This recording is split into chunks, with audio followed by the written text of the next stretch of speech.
Hi കൂട്ടുകാരെ, പുതിയൊരു വീഡിയോയിലേക്ക് എല്ലാവർക്കും സ്വാഗതം. അങ്ങനെ സത്യൻ പറയാണ്, ഇന്ദ്രേട്ടൻ ചെയ്തത് തീരെ ശരിയായില്ല. അവൻ കുടിച്ചിരുന്നെങ്കിൽ അവനെ ഒരിക്കലും വിടരുതായിരുന്നു. ഇനി ഇതിൻ്റെ പേരിൽ എന്തൊക്കെ പ്രശ്നങ്ങളാണ് ഉണ്ടാവുക എന്ന് പറയുമ്പോൾ സോന ശ്യാമിനോട് ചൂടാവിടേട്ടാ. സോന, ഇനി എന്നോട് ക്ഷമിക്കണേടി. അപ്പോഴത്തെ ദേഷ്യത്തിൽ ഞാൻ അങ്ങനെയൊക്കെ അങ്ങ് ചെയ്തു കൂട്ടി. പിന്നീട് എൻ്റെ തെറ്റ് ഇനി ഞാൻ തിരിച്ചറിയുന്നു എന്ന് പറയുമ്പോൾ, നിങ്ങൾ തെറ്റ് പറഞ്ഞിട്ട് എന്താ കാര്യം? ICUവിൽ കിടക്കുന്ന ആൾക്ക് എന്തെങ്കിലും സംഭവിച്ചിട്ടുണ്ടെങ്കിൽ എൻ്റെയും നിങ്ങളുടെയൊക്കെ കാര്യം നിങ്ങൾ ആലോചിച്ചിട്ടുണ്ടോ? അത് കേട്ട ഉടൻ തന്നെ എന്തായാലും അവർക്ക് കുഴപ്പമൊന്നും ഉണ്ടാവില്ല എന്ന് സോന ശ്യാം ഉടനെ പറയുമ്പോൾ സോന പറയണം, കുഴപ്പമില്ലെങ്കിൽ രക്ഷപ്പെട്ട് കേസിൽ നിന്നും തടി വരാൻ പറ്റുമോ? അതല്ലടോ ഇപ്പോൾ എൻ്റെ പ്രശ്നം. ഞാൻ എന്നാൽ ലൈസൻസിന് അപ്ലൈ ചെയ്തില്ലടോ, അതാണ് ഇപ്പോൾ പ്രശ്നം. എനിക്ക് ലൈസൻസ് ഇല്ല എന്ന് പറയട്ടെ. ഇതും കൂടി ആകുമ്പോൾ സോന പൊട്ടിക്കരയാണ്.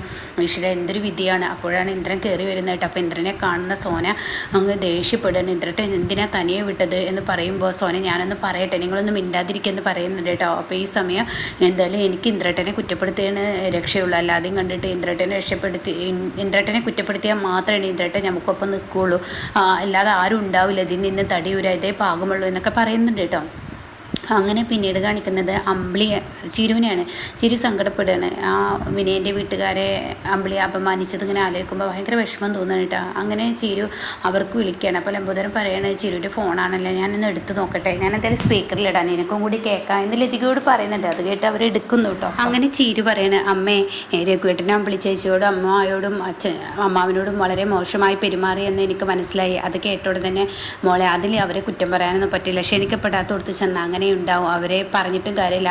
അല്ല, അവർ ചെയ്ത് കുറച്ച് കൂടിപ്പോയി എന്നൊക്കെ പറഞ്ഞിട്ട് സോറി ഞാൻ പറയുന്നു എന്ന് പറയട്ടെ. അപ്പോൾ അത് കേട്ട ഉടനെ സോറി ഒന്നും നീ പറയണ്ട, ഞങ്ങളെടുത്ത് ആ തെറ്റ് പറ്റിയിരുന്നത് ലംബോദരൻ പറയണേ. കാരണം അവർ എത്രയും സന്തോഷത്തോടു കൂടി ഒരു ഉദ്ഘാടന ചടങ്ങ് നടത്തുന്ന സമയത്ത് അവിടോട്ട് കരഞ്ഞുകൊണ്ട് കണ്ണീരൊഴുക്കി ഞങ്ങൾ ചെല്ലാൻ പാടില്ലായിരുന്നു, ഞങ്ങളുടെ തെറ്റ്, അത് തെറ്റ് മനസ്സിലാക്കുന്നു എന്നൊക്കെ ഇങ്ങനെ പറയുന്നു കേട്ടോ. അപ്പോൾ ഈ വാക്കുകൾ കേൾക്കുമ്പോൾ ഉടൻ തന്നെ ലതിക ചിരി പറയണം, അത് നിങ്ങളുടെ നല്ല മനസ്സ്, എന്തായാലും അമ്മാവനെയും ക്ഷണിക്കണമായിരുന്നു എന്ന് ഞാൻ അച്ഛനോടും രഘുവേട്ടനോട് പറയണമായിരുന്നു, അതും എൻ്റെ അടുത്ത് പറ്റിയ തെറ്റാണ് എന്നൊക്കെ പറഞ്ഞിട്ട് ഫോൺ വെക്കുകയാണ്.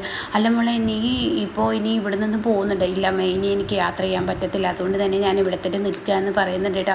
അങ്ങനെ ഫോൺ വെച്ചതിന് ശേഷം ലതിക പറയണ, എത്രയായാലും ഒരു പെണ്ണ് ആ കുഞ്ഞ് വയറ്റിൽ കിടന്ന് ചവിട്ടുമ്പോൾ അതിൻ്റെ അച്ഛനായിരിക്കും ആദ്യം ഓർക്കുക. അത് ഏത് പെണ്ണും ചെയ്യുന്ന ഒരു പ്രവൃത്തിയാണ്. അതുകൊണ്ട് തന്നെ ചിരുവിന് പിന്നെ അങ്ങനെ മറക്കാനൊന്നും പറ്റത്തില്ല എന്ന് പറയുന്നുണ്ട് കേട്ടോ. പിന്നീട് കാണിക്കുന്നത് അമ്പിളിയെയും അതുപോലെ ദാസിനെയും രഘുവിനൊക്കെയാണ്. അപ്പോൾ അമ്പിളി പറയണ, എന്തായാലും അവന് വന്നില്ലല്ലോ. അപ്പോൾ ദാസ് പറയണ, നമ്മുടെ തന്ത്രം ഫലിച്ചിരിക്കുന്നു, അവന് പേടിച്ചോടിയിരിക്കുന്നു. അത് കേട്ടോടെ തന്നെ ഇനി അവന് കടയിലോട്ട് കയറി വന്ന് സ്വർണം വേണമെന്ന് പറഞ്ഞ് അവന് ഞാൻ കണക്കിന് കൊടുത്തു. അങ്ങനെ രഘു പറയണം, അത് ഞാനും ചെയ്യും, എന്തായാലും ഇങ്ങനെയൊക്കെ തന്നെ അവനെ ഒഴിവാക്കാൻ പറ്റുകയുള്ളൂ എന്ന് ദാസ് പറയണ്ട. അപ്പോഴാണ് അങ്ങോട്ടേക്ക് അനുപമയും മഞ്ചാടിയും കൂടി കയറി വരുന്നുട്ടോ. നിങ്ങൾ ഇങ്ങോട്ടേക്ക് വന്നോ എന്ന് ചോദിക്കുന്നുണ്ട്. നിങ്ങൾ കടയിലോട്ട് വന്നില്ല എന്നൊക്കെ ഇങ്ങനെ പറയുമ്പോൾ, അത് ചീരുവിന് വയ്യാത്തത് കൊണ്ടാണ് കടയിലോട്ട് വരാതിരുന്നത്, പിന്നെ എനിക്ക് വരാൻ വണ്ടിയുമില്ല, അതുകൊണ്ട് ഞാൻ വരാതിരുന്നത് എന്നൊക്കെ ഇങ്ങനെ അനുഭവം പറയുമ്പോൾ ഉടൻ തന്നെ ദാസ് പറയാം, ഞാൻ പറഞ്ഞാൽ വണ്ടി കൊടുത്തയച്ചിരുന്നു. അപ്പോൾ രഘു പറയാം, ഞാനൊരു ഓട്ടോ വിട്ടിരുന്നല്ലോ, നിങ്ങൾ രണ്ടുപേരും അതെന്താ പറയാതിരുന്നത് എന്നൊക്കെ ഇങ്ങനെ പറയുന്നുണ്ട് കേട്ടോ.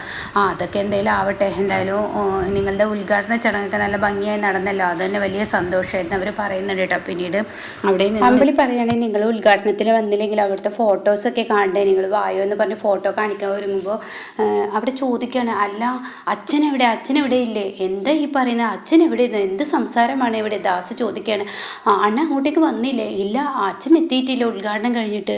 അണ്ണൻ അവിടെ നിന്ന് അപ്പം ഇറങ്ങിയതാലോ. അപ്പോൾ രഘു പറയാണ്, അനുപമയുടെ വീട്ടിലോട്ടാണെന്ന് പറഞ്ഞിട്ടാണ് അവിടെ നിന്ന് ഇറങ്ങിയത്. അപ്പോൾ അണ്ണൻ അങ്ങോട്ടേക്ക് എത്തിയില്ല എന്ന് പറഞ്ഞാൽ അവരാകെ പരിഭ്രാന്തരാവുകയാണ് കേട്ടോ. അങ്ങനെ അവർ പറയാണ്, ഇനി എന്തായാലും നമുക്ക് ദയക്ക് വിളിച്ചോക്കെ, ദയയുടെ വീട്ടിലോട്ടേക്ക് പോയിട്ടുണ്ടെങ്കിലോ എന്ന് പറഞ്ഞിട്ട് ദയക്ക് വിളിക്കുന്നുണ്ട് കേട്ടോ. അങ്ങനെ ദയ വിളിച്ചുകൊണ്ട് തന്നെ, ഇല്ലല്ലോ, എൻ്റെ അടുത്തോട്ട് വന്നിട്ടില്ലല്ലോ, ഞാൻ അവിടെ വെച്ച് കണ്ടതാണല്ലോ അച്ഛനെ, എൻ്റെ അടുത്ത് വന്നില്ല എന്ന് പറയുമ്പോൾ ആകെ ടെൻഷനാവാണ് ദയ. അങ്ങനെ അവർ ഫോൺ വെക്കുന്നുണ്ട്. അപ്പോൾ ദയ പറയാം, എൻ്റെ അച്ഛനെ എന്തോ സംഭവിച്ചിട്ടുണ്ടല്ലോ എന്ന് പറയുന്നുണ്ട്.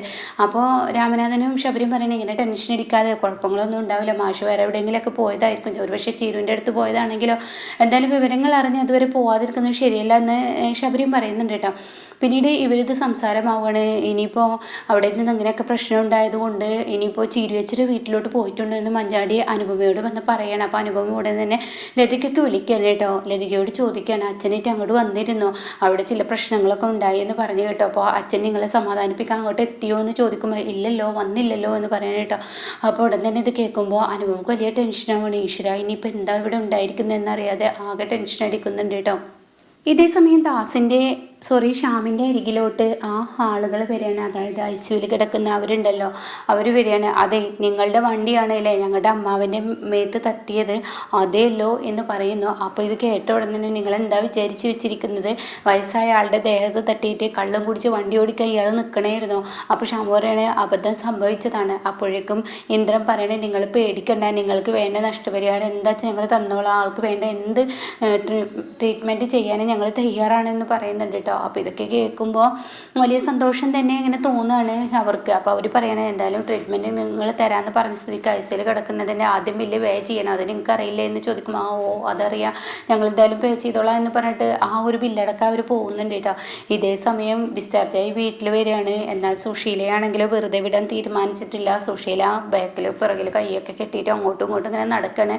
അപ്പോൾ പ്രതിഭ മരുന്നൊക്കെ കൊടുക്കുന്നുണ്ട്. ആ സമയം പ്രതിഭക്കാണെങ്കിലും പ്രതിഭ മരുന്ന് കൊടുക്കുമ്പോൾ അത് വാങ്ങി കുടിക്കുകയാണ് കേട്ടോ. അപ്പോൾ സോന ഇങ്ങനെ മുഖത്ത് നോക്കിയിട്ട് ഇങ്ങനെ നിൽക്കുന്നുണ്ട്. അപ്പോൾ ഈ സമയം സുശീല പറയണ ഓരോന്ന് വരുത്തി വെക്കുമ്പോൾ ആലോചിക്കണമായിരുന്നു, ഇതൊക്കെ വരുത്തി ഉണ്ടാക്കിയത് ഇവനാണ് എന്നൊക്കെ പറഞ്ഞിട്ട് ഷ്യാമിനെ ഇങ്ങനെ വലിയ കുറ്റപ്പെടുത്തി സുശീല സംസാരിക്കുമ്പോൾ തന്നെ സോന പറയണേ എൻ്റെ ഭർത്താവിൻ്റെ പ്രാഗ്യത കൊണ്ടാണ്, എൻ്റെ പ്രാക്ക് കൊണ്ടൊന്നല്ലടി ഇവൻ ഇങ്ങനെ ആയിപ്പോയത്, ഇവൻ്റെ കയ്യിലിരിപ്പ് പണ്ടത്തെ കയ്യിലിരിപ്പ് ഇവൻ വീണ്ടും തുടങ്ങിയെന്ന് പറയണ്ട.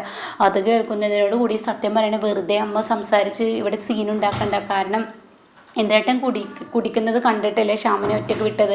അപ്പോൾ ഇന്ദ്രേട്ടൻ്റെയിലും തെറ്റുണ്ട്. അപ്പോൾ അത് കേട്ടോടെ തന്നെ അവിടെ സോനയും പറയണം ഇന്ദ്രേട്ടൻ്റെയിലും തെറ്റുണ്ട്, ഒന്നെങ്കിൽ ഇന്ദ്രേട്ടൻ കൂടെ പോരണമായിരുന്നു, അല്ലെങ്കിൽ ഇന്ദ്രേട്ടൻ വണ്ടി വിളിക്കണമായിരുന്നു, ഇത് ഏതെങ്കിലും ഒന്ന് ഇന്ദ്രേട്ടൻ ചെയ്യാതെയും കണ്ട് ഇങ്ങനെയൊക്കെ ചെയ്ത് കഴിഞ്ഞാൽ ഇതൊക്കെ തന്നെ വരിക എന്ന് പറഞ്ഞിട്ട് കുറ്റപ്പെടുത്തുമ്പോൾ ഇന്ദ്രൻ പറയണേ കാര്യമില്ലാത്ത സംസാരത്തിന് വെറുതെ പ്രശ്നമുണ്ടാക്കണേ, എന്തായാലും എൻ്റെ അടുത്ത് തെറ്റ് സംഭവിച്ചിട്ടുണ്ട്, നിങ്ങളത് നിർത്തുന്നുണ്ടോ, മനുഷ്യന് മനസ്സമാധാനം കിട്ടുന്നില്ല എന്നൊക്കെ പറഞ്ഞ് ചൂടാവുന്നുണ്ട് കേട്ടോ. അപ്പോൾ എന്തായാലും ഇനിയിപ്പോൾ ഷ്യാമിൻ്റെ കാര്യത്തിൽ എന്തായാലും ഒരു തീരുമാനമുണ്ടാവും. അയാൾക്ക് എന്തെങ്കിലും സംഭവിച്ചു കഴിഞ്ഞാൽ ഷ്യാമു ഇനി ജയിലിൽ കിടക്കേണ്ടി വരുമോ എന്ന ആദ്യ സുശീലയുടെ ഉള്ളിലും തുടങ്ങുകയാണ്. കാരണം ഈ വിചാരിക്കുന്നത് പോലെയൊന്നല്ല, നഷ്ടപരിഹാരം ഒരു ഭാഗത്ത്, താൻ മറ്റുള്ളവർക്ക് കുത്തിത്തിരിപ്പ് നടത്തുമ്പോൾ തൻ്റെ കുടുംബത്ത് പ്രതീക്ഷിക്കാത്ത തിരിച്ചടി കിട്ടുമ്പോൾ സുശീലയുടെ കിളി പോകൂട്ടോ. അപ്പോൾ എന്തായാലും ഇനി സുശീല ഇതിൻ്റെ പിറകിൽ കുറച്ചൊന്നല്ല അനുഭവിക്കാനിരിക്കുന്നത്. അതെന്തായാലും സോനയല്ലേ, സുശീലയുടെ മകളല്ലേ, ഇന്ദ്രനെ ഇപ്പോൾ എല്ലാ കുറ്റങ്ങളും ഇന്ദ്രൻ്റെ തലയിലിടുമെന്ന് പറഞ്ഞാൽ നാളെ എന്തെങ്കിലും സംഭവിച്ചു കഴിഞ്ഞാൽ സുശീലയുടെ തലയിലോട്ട് വരുന്ന ആ കിടുക്കരംഗം നമുക്ക് കാത്തിരുന്ന് കാണാം.